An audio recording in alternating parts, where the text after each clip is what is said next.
Hey, welcome back to the Trucking Risk and Insurance Podcast with your co-host Chris Harris of Safety Dog and myself, John Farquhar of Summit Risk Solutions. We got a great session going on today. We've got Manan Gupta from Road Today magazine, and he's got some great information he's going to share with us, some updates on some immigration opportunities with truck drivers, and he's going to give us an update on some supply chain task force recommendations that recently come down the pipeline. So let's get into it with our special guest, Manan Gupta, today. Well, hello, Manan. Hello, Chris. Glad to see you guys could join us. How's life going? Thank you very much, John, for having me. It's a pleasure to be here with you and Chris. Manan, you're looking fantastic today. For those of you who are joining in audio, it looks like Manon's got a suit on. He must be going to the government or something much more important than what we I was going to appear with both of you gentlemen, so I thought I better spend some extra time. Well, I'm glad to see we got a top dresser on the show here. So thank you, Manan, for that. Appreciate it. I feel so underdressed. I don't want to stand up. I'm still in my pajama pants. Underdressed is better than undressed. Yes, true. That's true. No doubt. Hey, Manan, the last time I saw you, I think it was at the Atlantic Provinces Truck Show. Yes, yes. Which was awesome. Yeah, it was in Moncton. Yeah. Many things changing. And I know one of the things, Manan, that I hadn't heard of before is express entry for truck drivers. Can you explain what that is? Correct. And that's a very recent, big announcement being made by the federal immigration minister, Honorable Sean Fraser.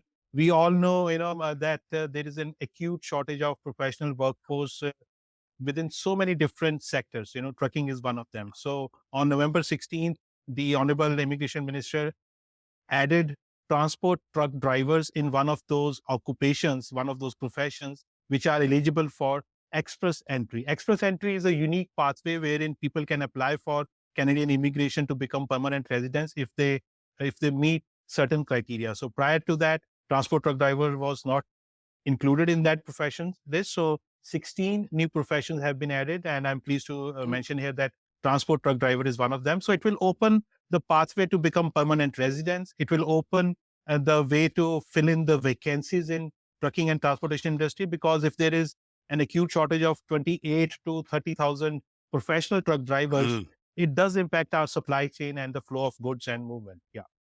Right. Well, so with this express entry, obviously you have to have previous experience as a commercial motor vehicle in your country where you come from and whatnot.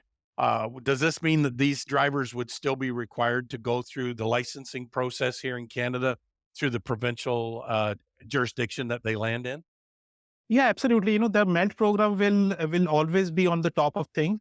Now, this express entry program, John and Chris, this is going to basically help people, those who are already in Canada, those who are the temporary foreign workers, those who have been driving trucks here, those who have gone through the MELT program. So it will give them an easy pathway to apply to become permanent residents now. So their experience, their training, their education, their responsibilities will now be counted formally, officially towards express entry requirement. Cool. So that should help us get some more truck drivers, because I got to believe, as an immigrant, if I was selecting a country to move to, not being able to apply for permanent residency after being here for a couple of years, that's a downer, I would think. Exactly. And it doesn't help in the long term, because we want those people, those who come to Canada as a transport truck driver, to stay within this sector, contribute themselves and, serve the industry for a longer term, because if they don't stay in the industry, then this, driver shortage problem is not going to go away.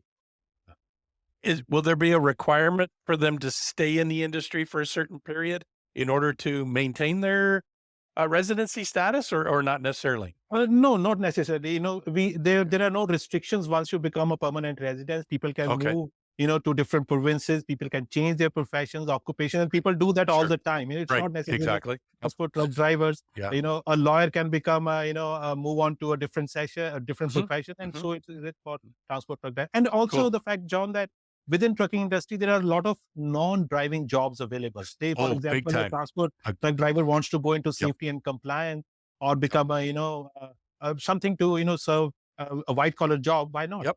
Yep, exactly. Well, and that's what we need is because it's not just truck drivers we need, it's people in the trucking industry, so it's an excellent way. So, yeah, so for those that are looking to immigrate to Canada, if you've got previous trucking experience, that just makes it an easier move into this area.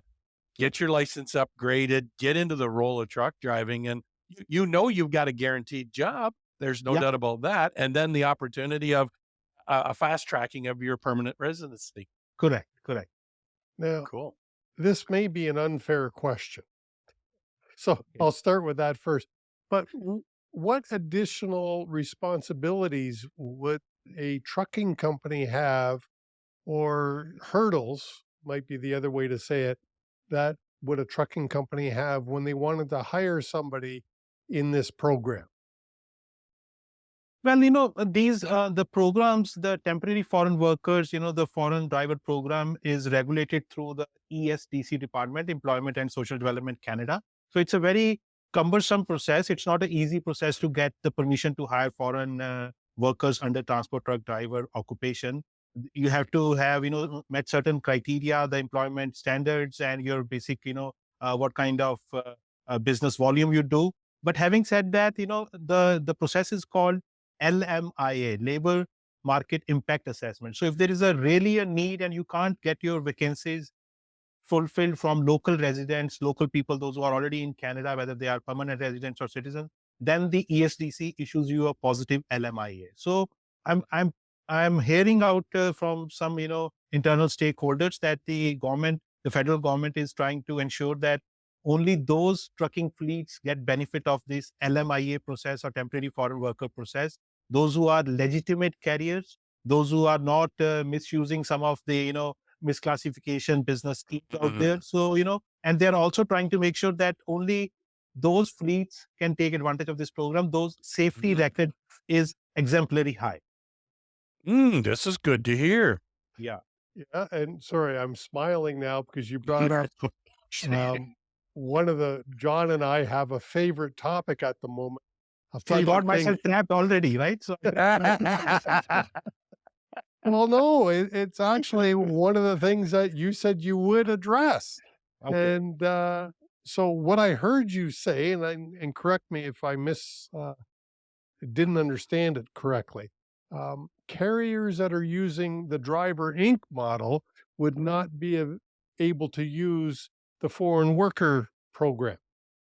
Well, it's not certainly like a yes and no answer, like a shut and open case. But I think the thing is, the federal government is trying to create as much awareness possible, as much Right. enforcement, like a carrot and stick policy that, they're trying Yep. to pre-warn those fleets that if you are using a Driver Inc. model, if you are already not fulfilling your tax obligations, if you are misclassifying your employees as independent Right. contractors, then those doors of opportunities might be shut for you, or there Cool. might be more questioning involved in opening those doors for you. Yep. So that is what I think the pathway is, but having said that, sometimes the federal government take years and ages to come up with a decision.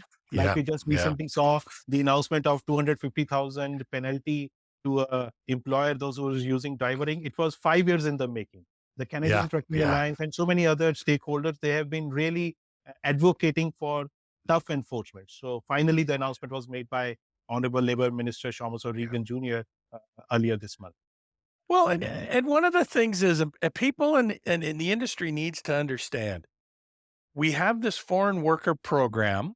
We have the ability, we're going to start working with this express entry program. The whole idea is to bring immigrants into this country to help our workforce and also build our tax base. Yeah. Not for you as a company to take advantage of the labor of this individual to help you profit. It is to help the whole country be better. And that's where part of the tax base goes, is to help your municipality, your province, Canada as a whole, to be a better country. And when we classify drivers, we take advantage of that. And you're taking advantage of that individual that wanted to come to Canada for a better life. Yeah, and you have very rightly said, John, that those people, those who want to come to Canada for a better life, sometimes they are duped into Yes.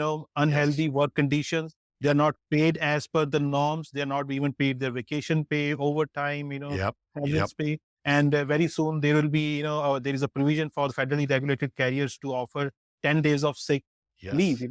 Even they Yep. will be missing out on those opportunities if they have to. God forbid if Yeah. they fell sick. So yeah, so Yep. definitely I think the need of the hour is for the federal government to ensure that the labor code, Canadian labor code, Yep. is fully enforced, Yep. and there are fair practices out there for everybody. Because if we are not contributing Great. to the tax base, we cannot expect our government of any political party to Mhm. deliver on their promises, because Yeah, ultimately the money is exactly. coming in and out through that Yep. tax-based system. Exactly. Right. The driver Inc. model has to be quashed one of these days. I Mhm. just don't think it's going to happen in 2023 yet. But the first step has been taken. Thank Yeah. goodness. Yeah. Yeah, and I think just on that note, Chris, the federal budget coming up in 2023 will have more announcements related to driver Inc. because we just saw the fall economic statement. It had a mention of I think around $26 million allocated for the next 5 years to create more Yes. awareness, more education.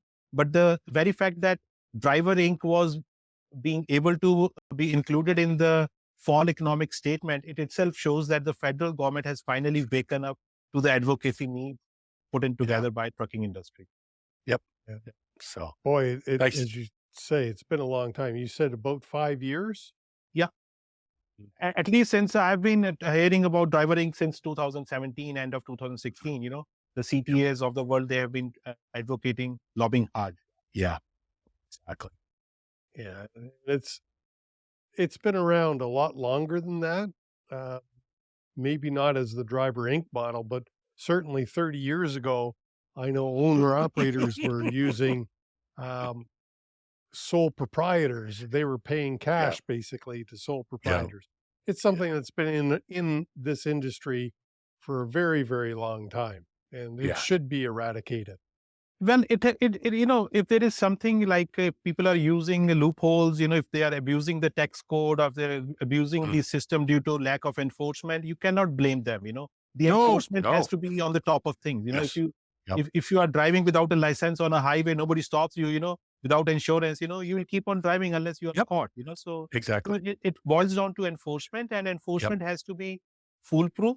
It has to Yep. be all across. It cannot be selective in one province and you forget other provinces, because then those Yep. bad apples, they travel to other provinces and start, building up their empires there. I'll give you a really good example of that, Manan. So here in my household, we like to make our cookies. We don't buy them. So chocolate chip cookies are my favorite. And we So I have a need to jar send of my them in the address. cup. Yep. So I need We to have a send my jar of address. Yeah, okay, cool. I can do that. So we have a jar of them in the pantry closet, and I'll tell you what: if that jar's not being guarded, I'm the first guy raiding that cookie jar. But then when I get caught, right, and my wife has a tendency to show up and catch me with my hand in the cookie jar, that's called enforcement. And I'll tell you what: that cookie jar has a tendency to disappear after that. So, yeah, so you have to be really good. So, if there's no enforcement, people are just going to get away with putting their hand in the cookie jar. Yeah. Uh, and you mentioned, man, about the 10 sick days, right? That happens when January the 1st of 23? I believe it starts on December the 1st, actually. Yeah, Oh, okay. December 1st. Yeah. That's like, okay, we're recording this late November. That's like in 2 days. Yeah. Yeah. It's coming up very That's- soon. And yeah. Well, do you remember offhand the other benefits that are being employees? Okay, just for our viewers, if you are federally regulated employee, it doesn't necessarily apply just to trucking, but if you're a federally regulated employee, you are now entitled to 10 sick days a year that don't accumulate. If I'm saying that correctly, man, and correct me if I misspoke there, but that's one of the benefits that are being enacted very soon. Yeah, that is true. And definitely, I would request any viewer who wants more clarity to get to speak to your HR department so that, they would have more clarity on that. But this is what we are hearing, that starting December 1st, every federally regulated a company organization has to offer 10 days of sick days, to their employees. Yeah. Yeah, and the optimum word there is employee, not Yeah. driver. The Driver Inc. model, well, would be exempt from that because they're well, not an yeah. employee. Yeah. And this is why a driver should not be a Driver Inc. driver. He should not be working under subcontract. You are missing out on many of these perks that are allowed to you. Yeah. Man, and you touched on it, overtime pay, your sick days, there's vacation time and all this stuff that drivers, I think, are being duped in the fact that they don't thoroughly understand the protections that are there as an employee and the benefits in pay packages and compensation of being an employee. And until that education comes around, that's going to be a big help to the drivers to stop going, well, I don't want to be Driver Inc. No, I want to be on payroll so that I can get the access to these perks that I deserve. Yeah. I think awareness is key, and awareness Yes. at the right time when you are hiring or when you are getting into the trucking industry. And that is where even I think the truck training providers, they need to step up and start creating awareness, because they are the Yes. first piece of interaction between a newcomer when they get their license. Right. Well, that and man, and I don't know if you've heard of these horror stories of the abuse of some Driver Inc. drivers. I know of several companies that, for example, a Driver Inc. driver has a crash. Well, they're charged a $5,000 deductible for that crash, or they're charged other expenses. And then at the same time, I hear a number of them are terminated without cause, right? Yeah. So, which is illegal under the federal regulations with Canada Labor Code. So there's no severance pay. There's nothing like this. And then their paychecks are being duped, like you say, Chris. Yeah, no, certainly there's a lot of abuse happening out there, and people don't read the fine print, in the contract. They never get their contracts, verified or, have a second thought by any lawyer. So yeah, there are a lot of shortcomings in the system. Yeah. So and that kind of brings us back to the immigration process and why the government might be or should be looking at the company's structure on how they are going to use these new immigrants and welcome them to Canada. They need to be employees, so they can't be abused, and they get all the protections that the government has deemed, I guess, necessary. Well, they deserve. Yeah. Yeah, and that is going to enhance not only the professionalism in trucking industry, but it also going to open up Canada's image as a country with with good legal practices and good labor code. Yes, exactly. Yeah, I'd love to hear some of the discussions in other countries on how they see Canada. Yeah, no doubt. Well, we need immigrants in Canada. Yeah. I think we are on the whole, a welcoming country. I'm not sure the transportation industry itself is as welcoming as it could be. Well, Canada is opening its doors to immigration. The immigration numbers are going to be 500,000 in 2025 as per the latest structure announced by the federal government. So, Canada is an immigrant-friendly nation. We just need to ensure that those who get into different professions, especially in the trucking and transportation industry, they are aware of their rights. They are aware of, what is good for them, and they make a well-informed decision. So there has to be some way where, that information is passed on to them at the right time for a better decision. Sure. Any idea what those numbers are currently for immigration coming into Canada, Amanda, by chance? Like, do we know what those current numbers are? Well, the numbers right now there are about 400,000 per year in different categories. This is not just permanent residents or, students, or this is all inclusive. So that number is going to go in stages to up to 500,000 in 2025. Okay. So it's like a 25% increase then?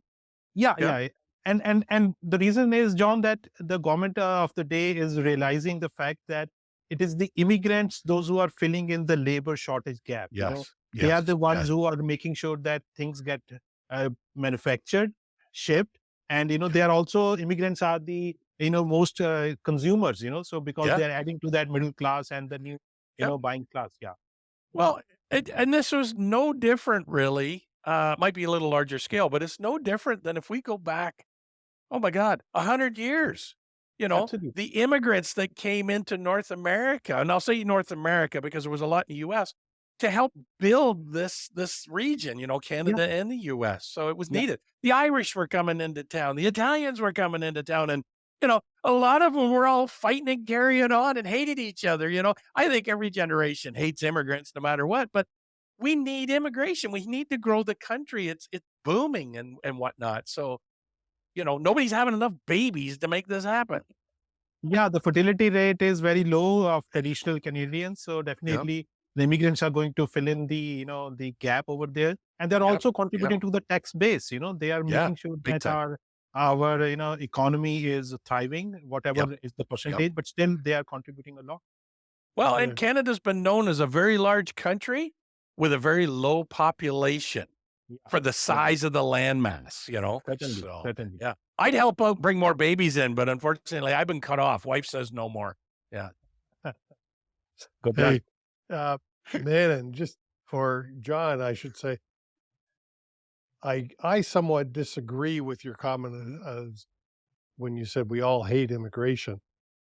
And I know I've changed my attitude because when I was in my 20s, Mhm. I didn't understand how important immigration was. Agreed.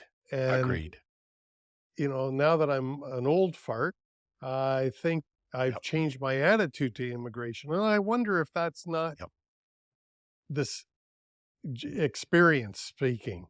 Manan, you got Perhaps Perhaps it could also be due to the reason, just a segue from what the comments, what you just said, Chris, is due to the fact that now you have been dealing with a lot of immigrants in your profession. You know the nuances, you know the Mhm. insight, Mhm. and you know how Yep. hardworking they are. How abused sometimes they get into Yeah. situations of no fault of theirs. So that is where the Yeah. appreciation for immigrants, do come up.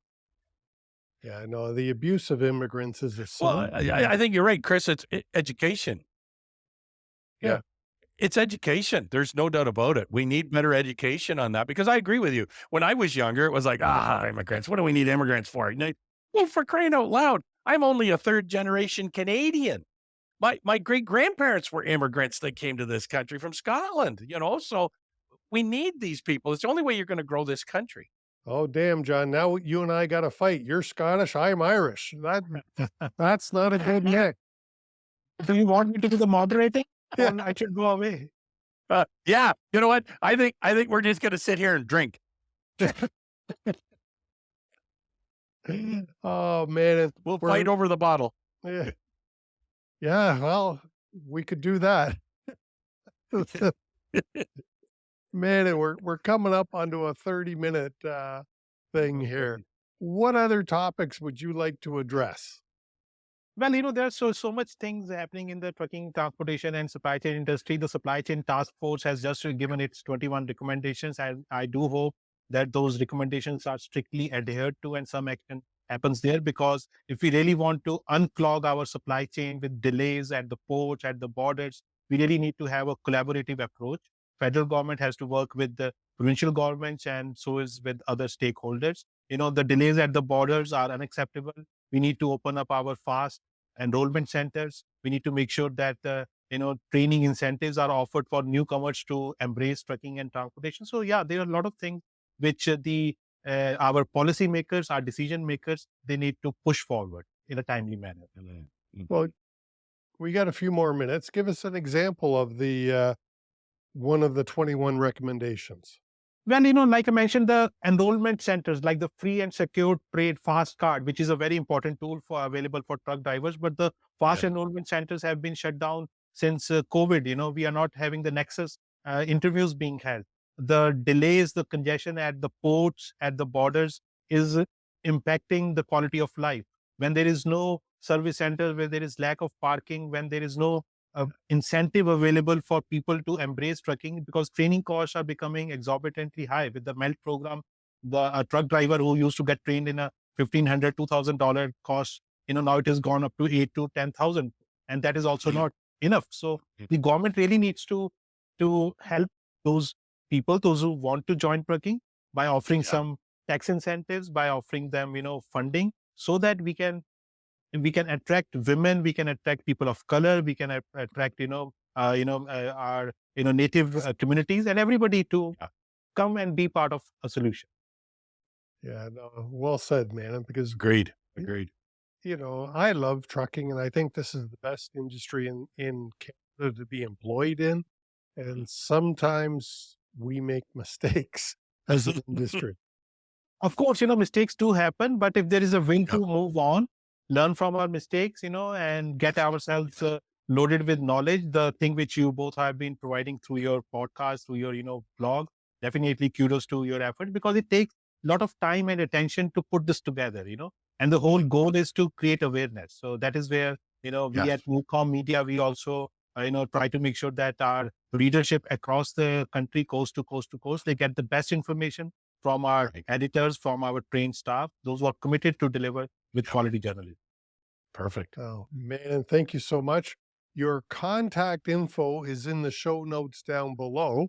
I would encourage our listeners and viewers to leave you a comment on the Mhm. platform, or to reach out to you directly and give you the feedback that maybe they have a different opinion than some of the Mhm. things that you've mentioned. Absolutely. Diversity of opinions is, a great asset in our democracy. Yes. And why not? Yep. We should have a diversity of thoughts, and your comments are equally welcome. And critical commentary is always, need of the hour. And that is what we are all here for, different color, but inside the bodies, we have the same red blood flowing, Yep. Yep. We all Exactly. believe the Exactly. same. Yep. Yep. So true. So true. Manan Gupta of Road Today magazine, thank you so much for coming on to the Trucking Risk and Insurance podcast. It was great stuff. It was a pleasure to be in front of both of you, learned professionals, the stalwarts of the industry. Thank you very much, John and Chris, for, for stepping up and for inviting me to today's podcast. Well, thanks for coming on, Manan. We appreciate that. And this has been some great information. I think we need to maybe reach out to Manan in the near future and do some more updates, and maybe get you back on here and talk about what's coming down the pipe, because you've obviously got a direct avenue to that pipeline that's coming out of the wall. Well, we just keep our eyes and ears open. But thank you once again for the kind words, and looking forward to coming back.